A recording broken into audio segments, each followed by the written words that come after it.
पाठ खत्म हो लिया, अब आइए आप दर्शन। 30 करोड़ का बजट, 134 करोड़ रुपए की कमाई, देखते देखते आयुष्मान खुराना की फिल्म बन गई थी ब्लॉकबस्टर। मुर्गी चोर नंबर 4। ये भी कोई नंबर है? आयुष्मान खुराना की एक फैमिली ड्रामा मूवी है जो बनी तो एक एक्स्ट्रा ऑर्डिनरी सब्जेक्ट पर थी, पर उसे पूरे जज्बातों के साथ हल्के फुल्के अंदाज में कुछ इस तरह पेश किया गया कि दर्शक भी उसे देखते हुए खुशी खुशी कहते नजर आए कि बधाई हो। फैमिली थोड़ी डरावनी टाइप है, बच के रहना पड़ेगा। आयुष्मान खुराना और उनकी मूवीज का अलग ही फैंस बेस है। वो ऐसी मूवी लेकर आते हैं जो पूरे परिवार को एंटरटेन करती है। कुछ मूवीज ऐसी भी होती हैं जो फैमिली से जुड़ी किसी गंभीर मसले को बहुत खूबसूरती से हाईलाइट करती हैं। इसमें जरूरत के अनुसार कॉमेडी का फुट भी बराबर होता है।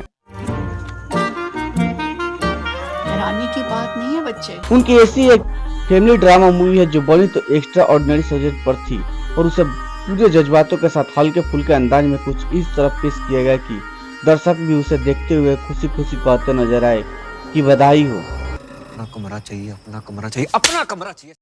कुछ टाइम और नहीं सो सकता था मम्मी पापा के बीच में? मेरी गलती है क्या? अब आप ये तो समझ गए होंगे कि इस फिल्म का नाम क्या है। सीधे सीधे हिंट के बाद भी नहीं समझे तो बता दीजिए, ये फिल्म है बधाई हो, जिसमें आयुष्मान खुराना लीड रोल में है। उनकी को स्टार है सानिया मल्होत्रा। उनके अलावा फिल्म में नीना गुप्ता और गजराज राव भी अहम भूमिका में हैं। ये भी कोई मम्मी पापा के करने की चीज है क्या? कि तेरे पेरेंट्स मुझसे आके परमिशन ले कि बेटा कैन वी। इन सब सितारों से सजी ये मूवी महज 30 करोड़ रुपए में बनकर तैयार हो गई।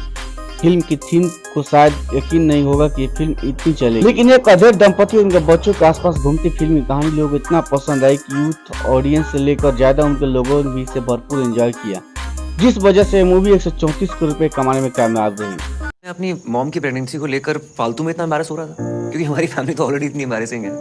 फिल्म कहानी कुछ ऐसी है कि एक अधेड़ दंपति है जिनके घर सबसे बड़ा बेटा 25 साल के आसपास का है। इस बेटी की भूमिका में आयुष्मान खुराना नजर आते हैं। इतने बड़े बच्चों की मम्मी एक बार फिर प्रेग्नेंट हो जाती हैं। पहले तो पूरा घर उनसे नाराजगी जताता है, लेकिन धीरे धीरे इस बात को एक्सेप्ट कर लेता है। मिडिल क्लास फैमिली की तरह ही कश्मकश को फिल्म बखूबी पेश करती है। बिन सांस ना ले मेरे दिन रात।